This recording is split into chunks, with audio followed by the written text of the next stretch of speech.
My name is James Linehan. I'm here at the Hermosa Beach Museum in the newest exhibit for the 50th anniversary Hermosa Beach Ironman.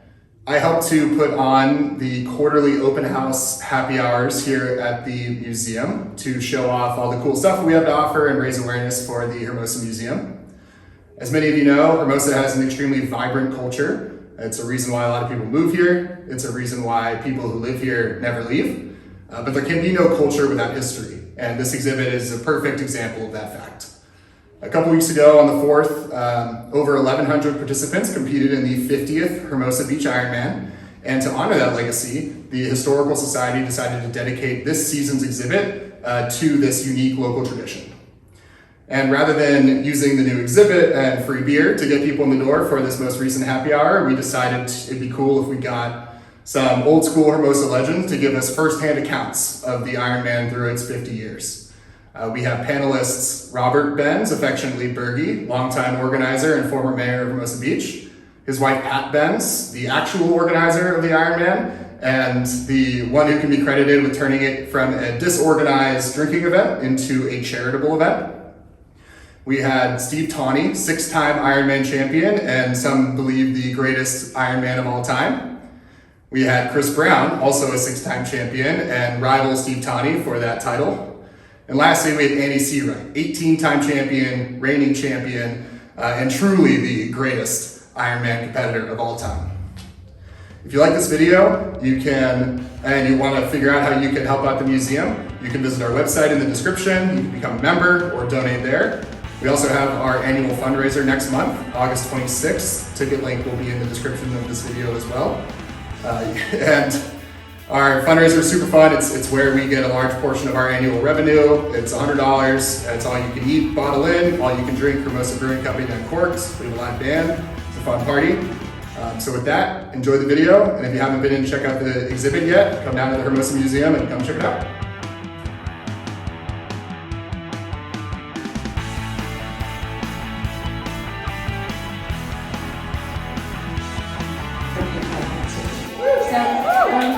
So in high school, it was always the thing to do in the fort. It's like, you find out where it is, you go and watch the Ironman.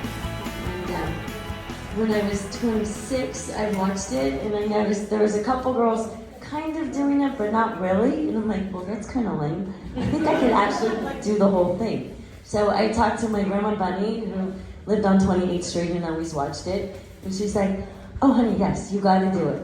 So if you look in that room, she did the aquaplane races and was the first woman to go from Catalina to Hermosa. And so I think she liked the idea, like, you know, the boys are doing it, but you can do it too. So the next year I did it. I was the only girl. I remember they had a rule, girls only have to drink 3. And I'm like, forget that, I can go 6. There's moments when I regret that, but it's worked out pretty good. I had like, it's 18, and I've flown twice and 6 second places, so. Go ahead,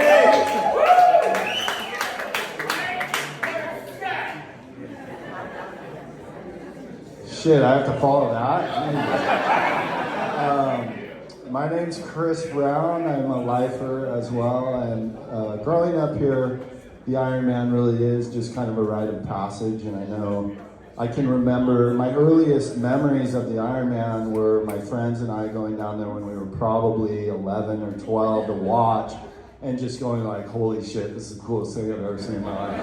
I cannot wait until I'm old enough to do that. And like an idiot, I started a conversation with my parents about it. Like, how old do you think I need to be to do that? And that kind of evolved over time. And my dad was like, look, it's cool, you're definitely gonna do it, but wait until you're 21. And I thought, okay, maybe I can do that. And then when I was about 18, 19, a lot of my friends started doing it. So I believe my first year, I think, was 1989 or 90.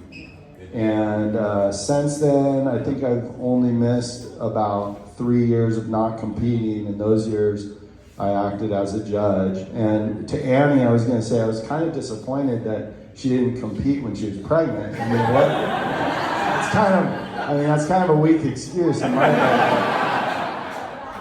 duels and putting like a little lifesaver on the thing, but Corey said no. Corey, wuss.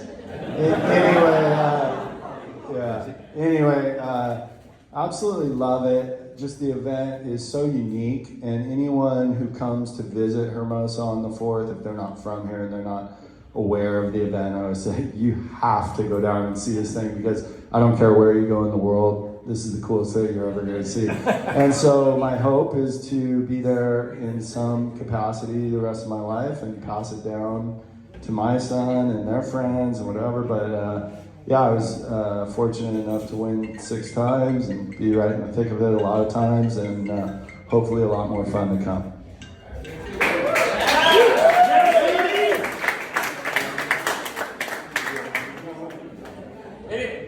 Excuse me, can we put our cell phones on silent, please?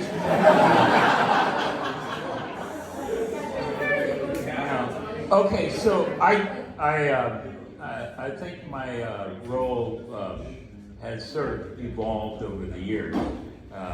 Although it's really all about a drinking party on the beach. And what's unique about it is that it can never happen anywhere else. This event, if it ever goes away, it'll never happen again. And that's one of the things the reason why I'm still doing it. Pat, pretty much, and my daughter Shelby, and all the girls like Bridget,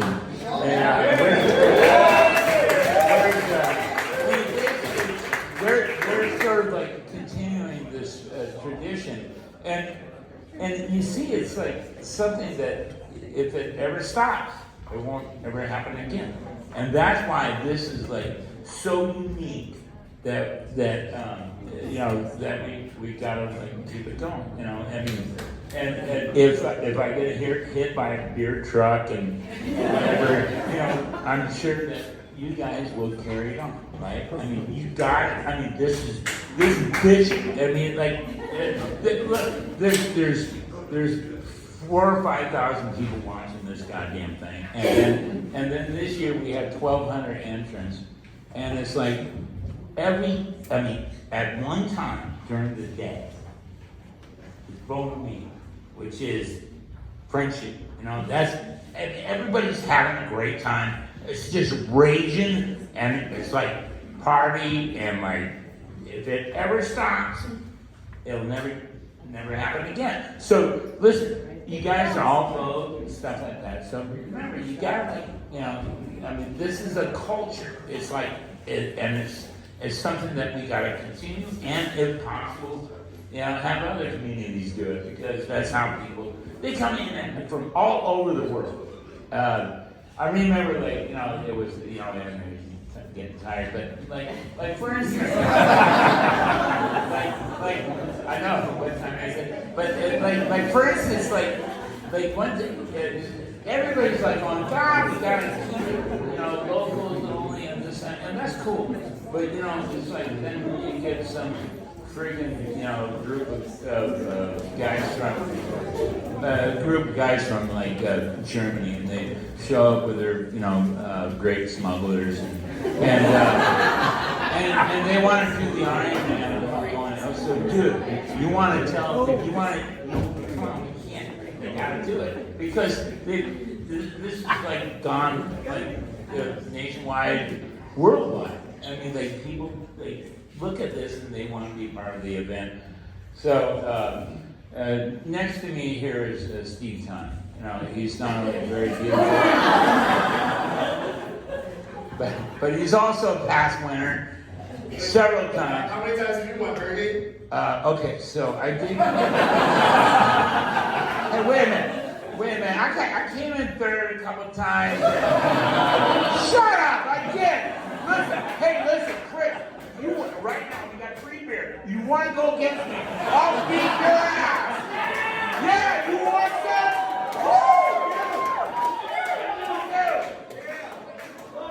I'll do you in a heartbeat, both metaphorically and physically.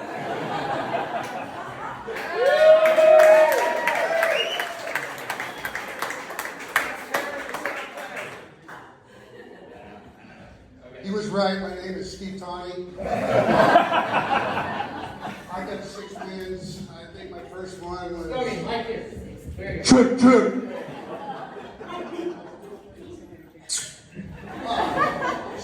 My first one was like in '83 or something, and then yeah, I won them all early. I won it this year too. My last one was 2003. No, I had one after that, was a DNF. Not a puking DNF, just I don't really need to do this. I shouldn't have had that 6-pack at Critters before I did this issue. No, that's another story. I don't think we can tell that one here. I will if they ask. Tell it. We're asking. Okay. I do have a little hair left. So back in the day, we were all friends, and there's like a couple, 300 people doing it, and we already knew who the competitors were. The rest of the people, Barney's just gonna go ahead and get a number on their shoulder. So we all went down to Toast Tavern, and we just lit it up. And we closed the place. And then we all went somewhere else together. And then we all went home and got the race started at noon. Then we all went home and got our boards. And then we all got back together and then we did the race on an all-nighter. like a 1980s all-nighter. Not just I couldn't sleep last night all night. And I won.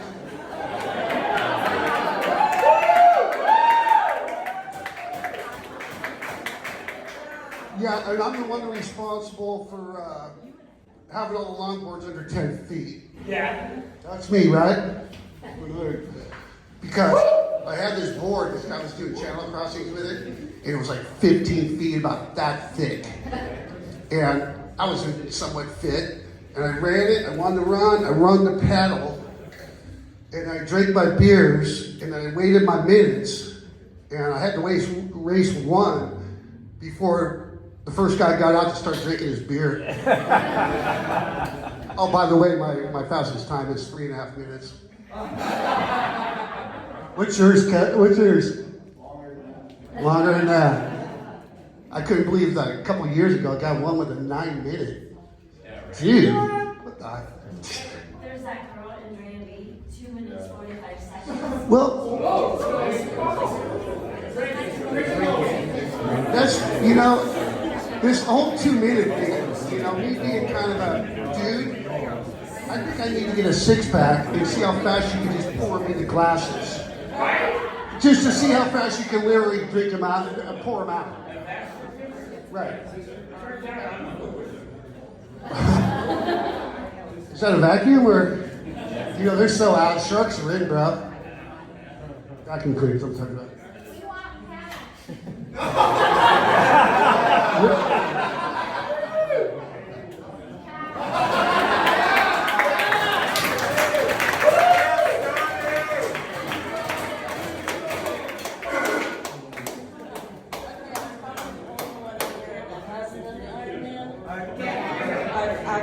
Watched it since I've met Bob for the last. Oh my gosh. Hello? Okay, so I'm probably the only one up here that hasn't actually done the Ironman, but I've watched it for, 20, long time, since the 90s, or the end of the 80s. And I can't believe, as a sober person, how cool it really is. I mean, these guys really enjoy themselves. They might push themselves a little bit in the sand, but basically it is an opportunity to be friends, have a good time, and have a good party. So it's really cool. What happened, the reason why I'm sitting here is because when the COVID hit, it was the first year that we did not have the event. And it also happens to turn out to be the first year that we decided to sell t-shirts to non-participants. The only way that you could ever get a t-shirt was you had to participate. So people went nuts. I mean, we raised like $30,000 on t-shirts. Got a little bit of fundraising fever going. And so we continued that, and nobody really complained about it, so we just kept selling t-shirts, and through Venmo and social media and everything else, I'm mailing t-shirts to Minnesota, to all over the United States. People that have been in Hermosa Beach or lived in Hermosa Beach and no longer live here. This year, our goal was 50,000 for 50 years, and I'm gonna cry. We're at 69,000.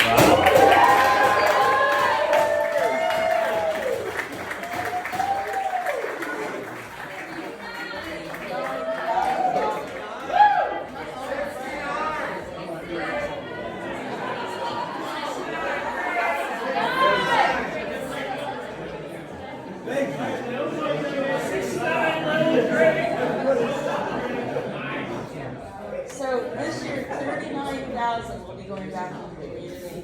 We do, it's very informal. We do people in need, and then we do a couple like the Jimmy Miller Syrup Foundation, Rich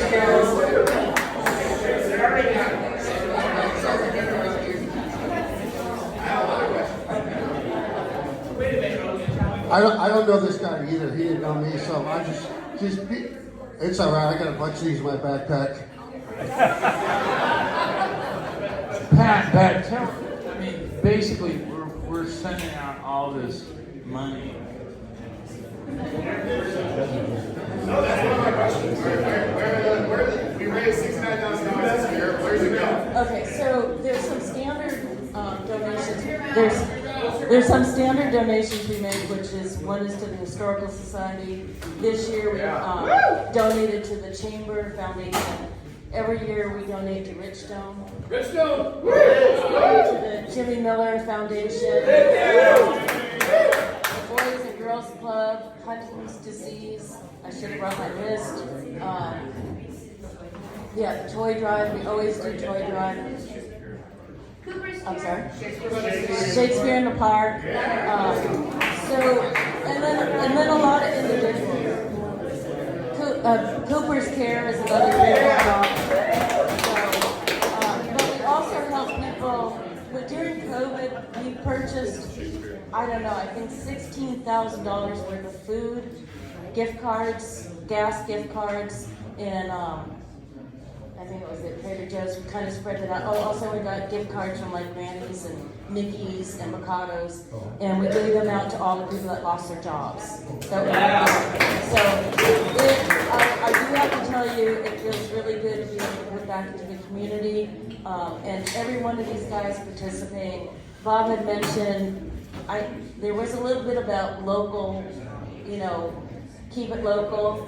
But I'll tell you, everybody's local when they're on that beach. And everybody's money is going back into our community. So it's it was flawless. There wasn't one incident.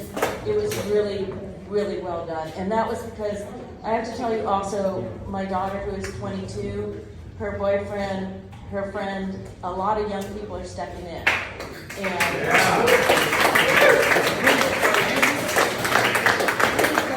It's kind of like a relay race. I kind of got the front with the merchandise.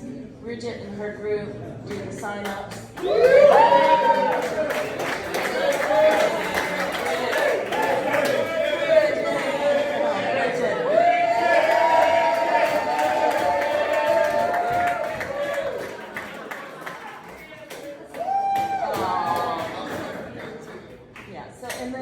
And then Bob Stipson does the mouthpiece for the event.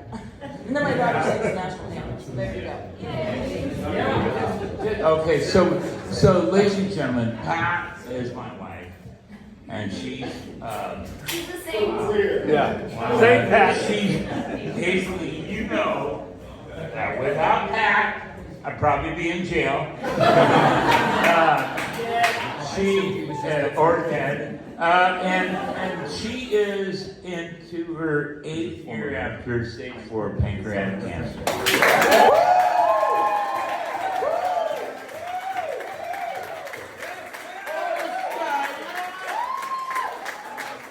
She's like sort of the Shelby's the way she is, and I mean, because it's certainly not me, right? I mean, like, hell. I mean, without her, I would be, here. All right, so we got through one question there. On to number 2. Okay, so I know this is a little bit before each of your times. But a bunch of you talked about going down as kids. For those of you that don't know, the Ironman actually started in Manhattan Beach.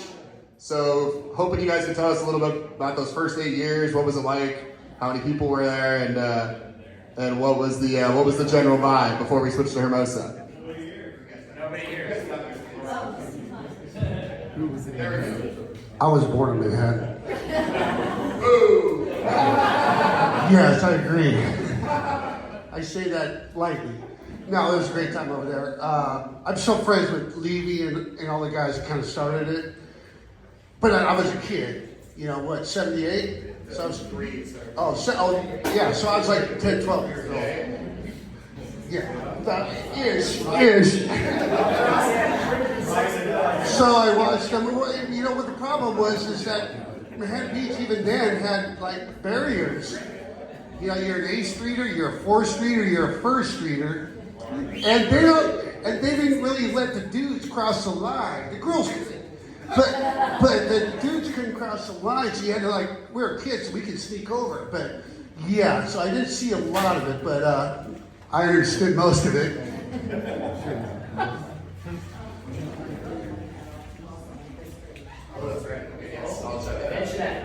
Yeah. Okay, so after 8 years, we go to Hermosa, and I think the reason was, according to the exhibit, was one of the races got broken up by the cops mid-race. So we switch over to Hermosa. Yeah. But once we get into Hermosa, once the event gets to Hermosa, you're still having issues with the city and the police, and people were giving up their houses for the drinking aspect of these events, right? Like in the 80s and the 90s. Who are these people and why were they doing this? Why were they letting 300 of you hooligans just into their yard?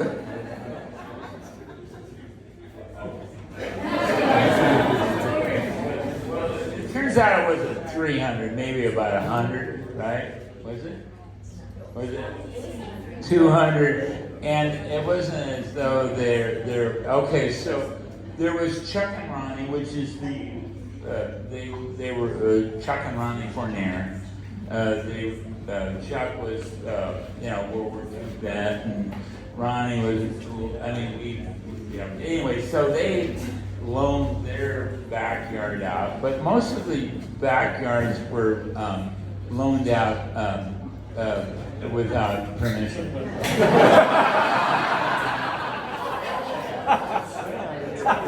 In fact, people would buy lots and then they tore it down to make their McMansions or whatever it is, and we would have it in these vacant lots. And they would only come to find out, well, there was a big party in the lot, maybe about 4 or 5 weeks later. So by far the best vacant lot story was, there was one year the cops were really on our ass. This was probably late 90s, around 2000. And we had identified a vacant lot that was going to be under construction. They'd already demoed the lot. It was just a dirt lot. The only problem was it was about 3 or 4 blocks inland. But so word got out, okay, that's where we're going to have the pit. And so it got to the point where everybody actually on the day of the race took their beers, and we all went there and put our beers in this vacant lot. Okay, now the cops are pissed because they know it's like a chess game, right? And they're pissed because they're like, these guys are circumventing us. So they go, and everybody's beer is there. There's like 300 people's 6-packs on this lot. They confiscate all of the beer and take it to the police station, okay? And then Annie goes up there and says, hey, we had permission from the owner to have it there, and you need to give us our beer back. And they conferred, And a few minutes later, they came back and they said, "Did you drive up here?" And she said, "Yeah." And they said, "Pull your car around. We'll load up your." And then it was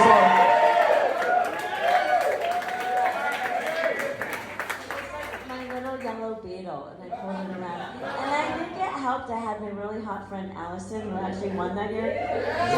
They're like, "Go up in your bikinis. Don't put any clothes on. Just go straight to the police station." And really, all we said was, "The police took our beer." Okay, wait a minute. And then they came back and they're like, "Fill out this form. And then, do you have your car? Pull it around." I'm like, okay. Yeah, they loaded like 200, 300 six-packs in the back of the Beetle. And then we went to Tedro's house, who wasn't supposed to have it, but he thought he got away with it. And then his landlords were vacationing somewhere and they saw it on the news. And then he got evicted. Love you, Tedro. Thank you for taking one for the team.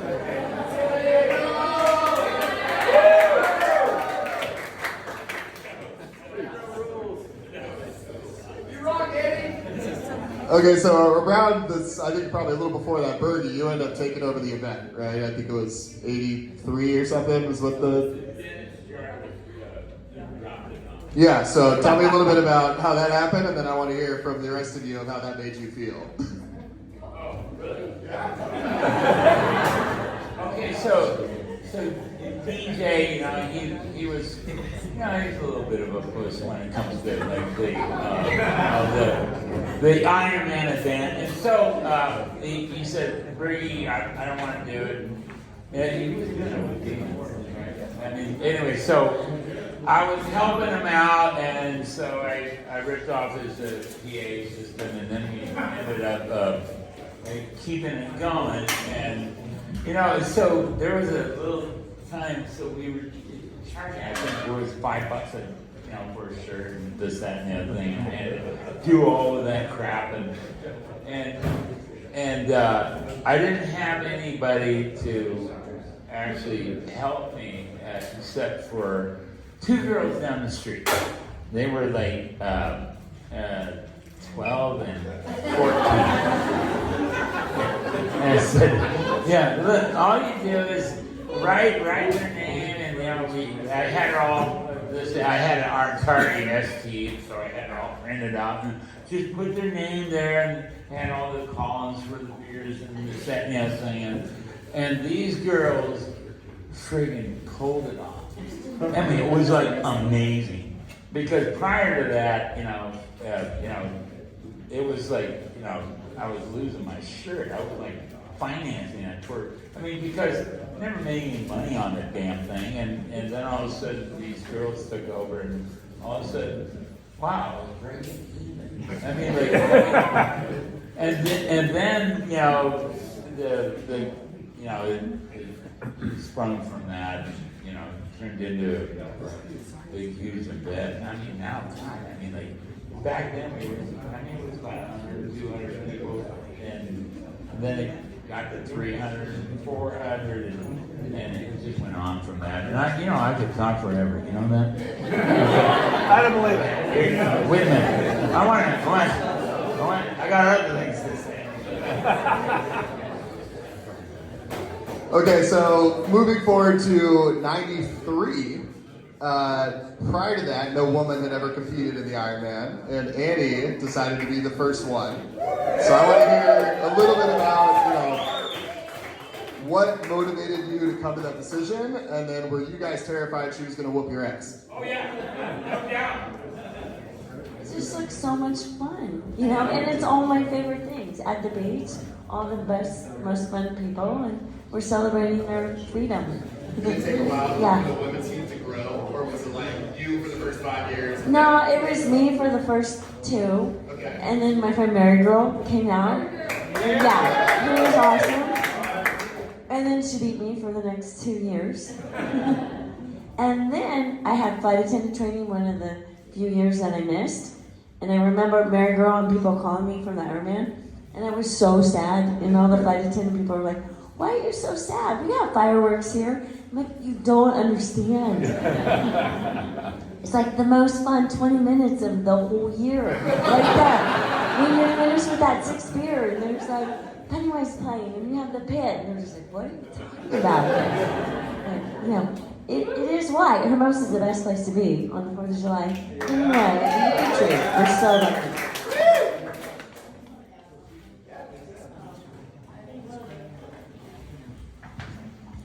One of the first conversations I had with Bob, because that was early in our relationship, was that they had to make a girls' division because the girls would have wiped out the guys.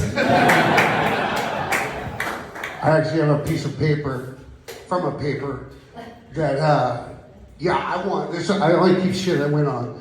But Annie was 16 and Bob was 19. And that was before the girls section.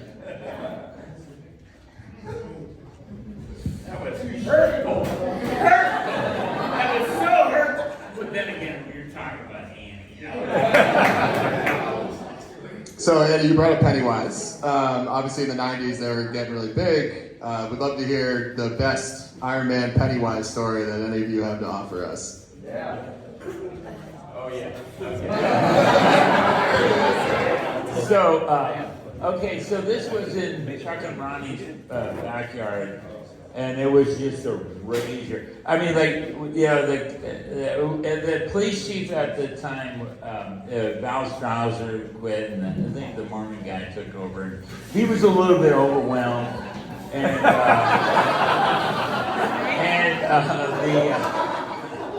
if you know what I mean. But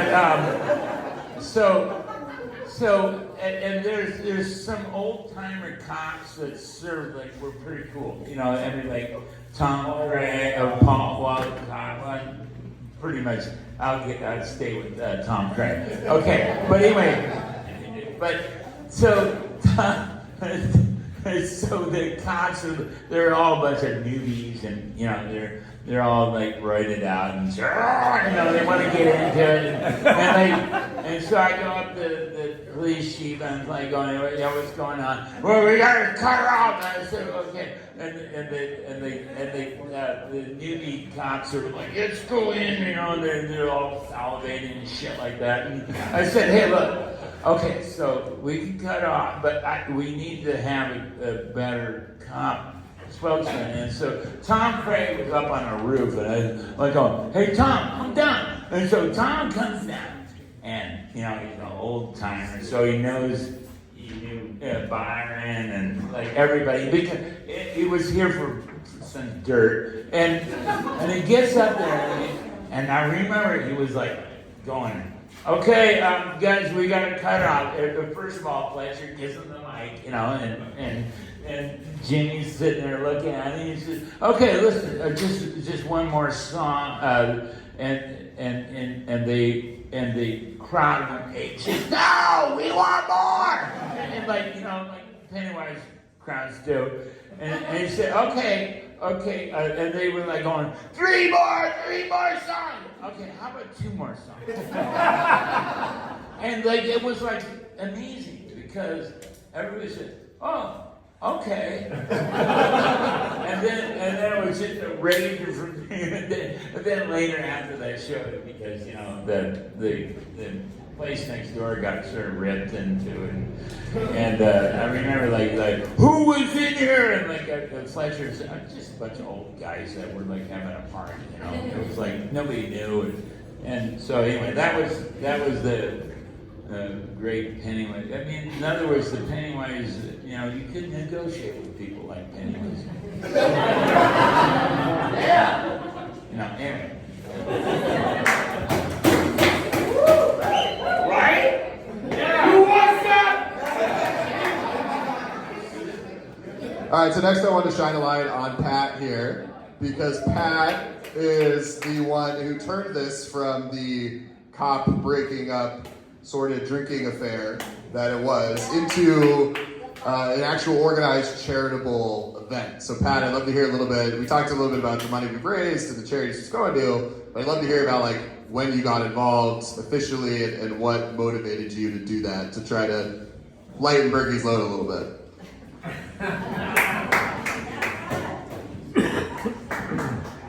Well, I'm not exactly sure when it turned, but I know that I was a little Bob kept actually having to pay for it. I'm like, wait, there's something wrong here. So kind of got involved in the signups and handling the money side of it and stuff like that. And I think we raised the entrance fee from like, I don't know, it's like $15, $20 to like 25 or 30, and slowly let it creep up a little bit without people complaining. And after we pay, the only thing we pay for really is the merchandise.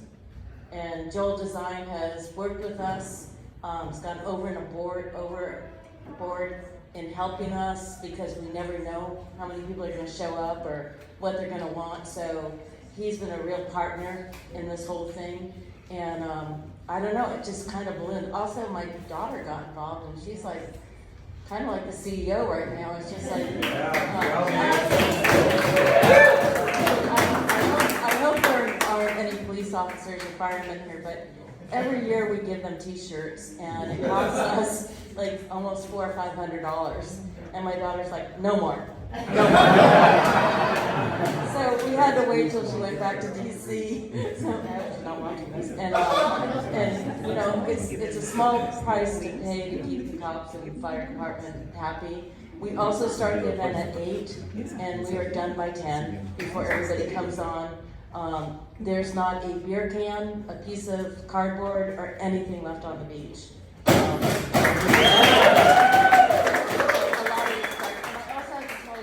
I mean, the national anthem, when they sing the national anthem, everybody sings. Yeah. Everybody sings. It's just really kind of amazing, you know, to watch people just kind of group together, and it's like, it's really a feel-good, which is kind of funny because it is a drinking drunk fest, but it's a good one. It feels good for the people that participate in it. And we welcome everybody to come see it, be a judge, or participate. So. I want to add about recycling. This year was the first year I've seen it, because we gather recycle people, they come down and clean up all our debauchery and everything. But this year they were really smart and on top of it, because they just stand on the sidelines and we're like, oh, fuck this. So all of us cleaned up the beach and put it right next to the trash cans, and we're getting ready to leave, and now they come back and just pick it out of the trash cans. They didn't have to go around and clean up all of our mess. Good for them. All right, last couple questions here. For our former champion, so not you, Bertie, what are your tips? What are your tips for winning the event? We got a lot of annual contestants out there, and I think everybody would like to know. So is there any training involved? What are the beers you're drinking? And naturally, we have to hear from Annie first. I always get my Bud Light. I'm super superstitious, so it needs to come from Bocados every time. Yes, and then Bud Light.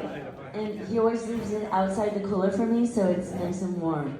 You don't want it cold, and that's the thing. Any other training tips? And then I always look at CB, because when we're in the pit, he's always all calm. So it's nice to be like calm and relaxed. You gotta go in your happy place. So kind of like we get his vibe, and then I just look at all my friends that are watching and just try to enjoy the music and have a good time. Yeah, it's funny because, as Pat was saying, it is a big party and a big drunk fest and all of that. But at the same time, it is also an incredible athletic feat. And I mean, we have unbelievable athletes out there. Annie made it to the Olympic trials in the steeplechase. A lot of people don't know that.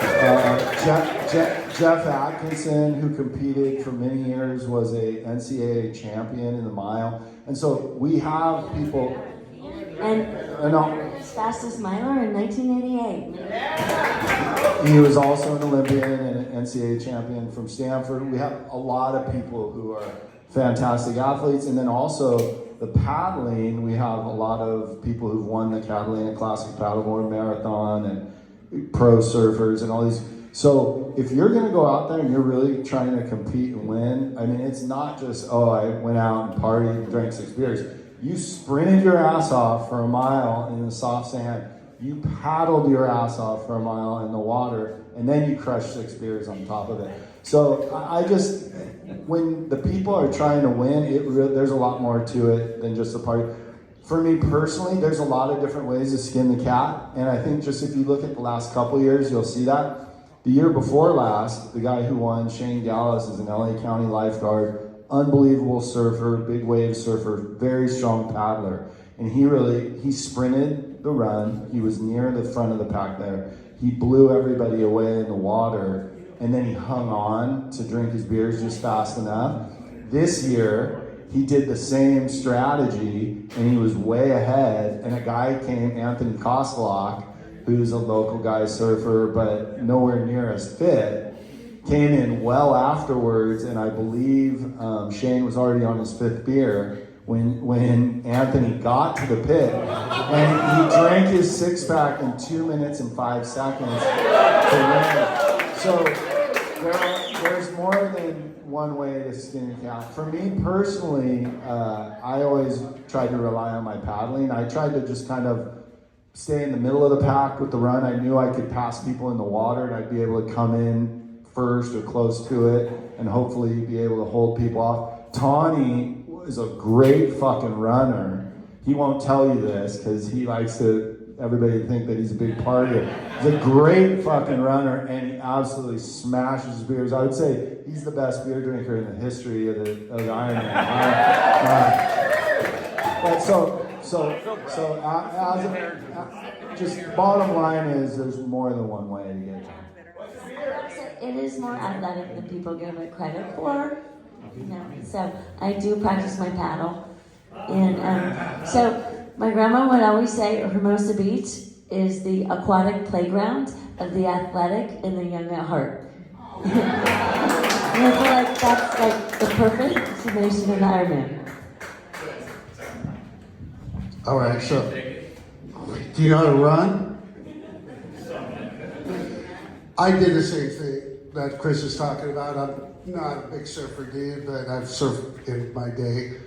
When I was winning it, I was doing a lot of soft sand and a lot of pool, like miles and miles. But the best thing to do is get up in the morning, get some peanut butter toast, a couple of Coronas or something, prime the pump. And when you're working out, you got to pound beers while you're working out. Cause I used to drink like 4 beers to go swim a couple miles and drink a couple more beers and run. And then when you're done, you gotta rehydrate, right?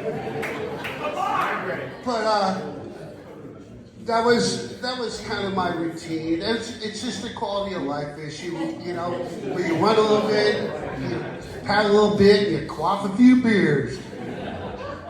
Right? I think we all know how to do that. What's your beer? Coors Light. Yeah! Come on! Right here. Now then. Show it! Yeah!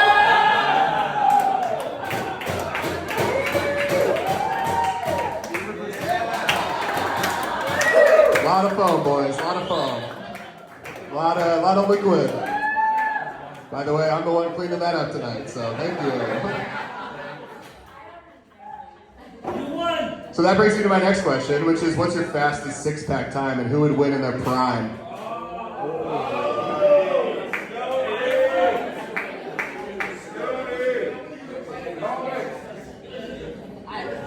Mine was not timed. That was my first time ever chugging a 6-pack. I don't know. It wasn't recorded. Yeah.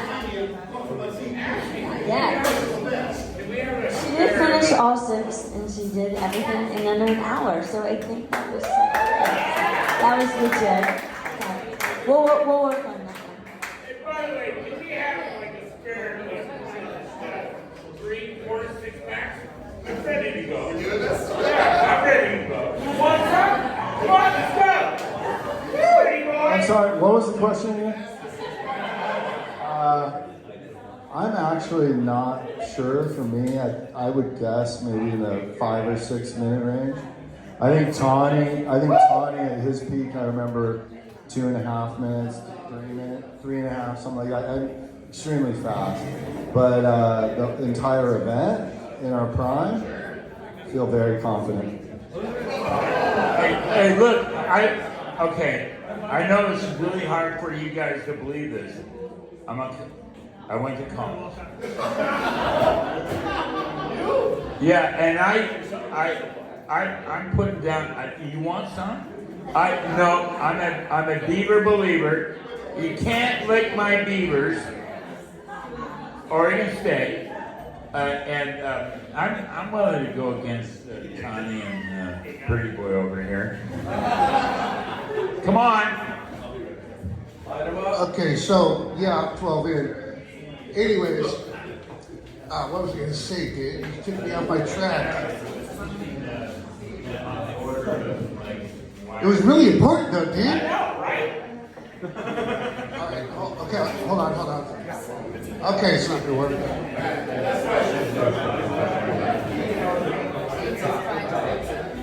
All right, last question, everybody. This is a serious one. Yeah, so pull it together, boys. Hey, come here, back here. All right, so last question. Yeah, can somebody give us another round? No. No. Woo. Technical. All right, last question here. What does the Ironman mean to this town?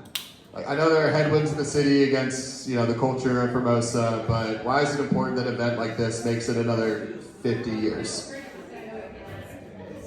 To keep our legacy of the most fun town in the South Bay. I actually do think it's important, which is kind of funny given the nature of the event, but it really speaks to what Hermosa used to be. And this is kind of one of the last vestiges of that. And I just remember, it sounds funny, but like how excited my parents used to get to come down and watch and just be part of the party and all of that. And unfortunately, as Hermosa has changed, there's just not a lot of that left. So I do think it's important that we keep it going, and I hope that it goes long into the future. By the way, ditto, man. I mean, like, dude, if this, again, it's like, okay, so it's called Bonhomie, right? I mean, like, right? Byron, you want some? I mean, basically, it's like this is something that is so much fun. I mean, like, because, I was explaining to, okay. Yeah. And if you're sober watching this, it's a bunch of blithering idiots. There's no doubt about it. But if you're in it, it's just like intense party. It's Bonhomie. It's like something that you'll never experience unless you do it. So you gotta do it. I mean, and once you do it, it's just like it's like you can't get it out of your bloodstream. Yeah! Fergie Bear! And if we stop doing it, we're going to turn into Manhattan Beach.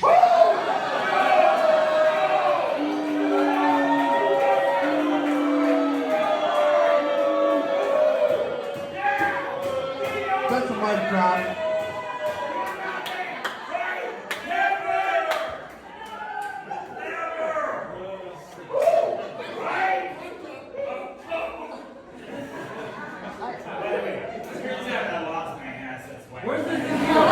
Bob, sit for a minute. I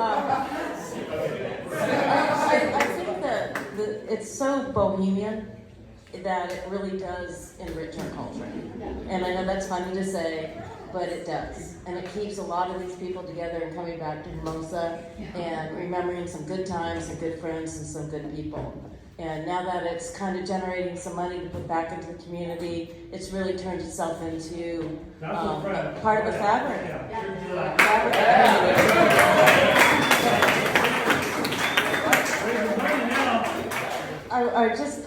I want to thank everybody. You don't have to participate like these guys, but you can be a judge, which is actually a lot of fun if you don't mind a little throw up once in a while. Or you can be a spectator. and it's all just part of the group. Everybody feels included. But I'd like to thank the bands also because they bring together. You know, they represent a lot of people from Hermosa, and you know, my opportunity to meet all these guys and stuff, because that's, you know, obviously what I'm not into, but it's neat. They're neat people. You know, they're good people and they're good-hearted people, which is important to know. So, and Bob too.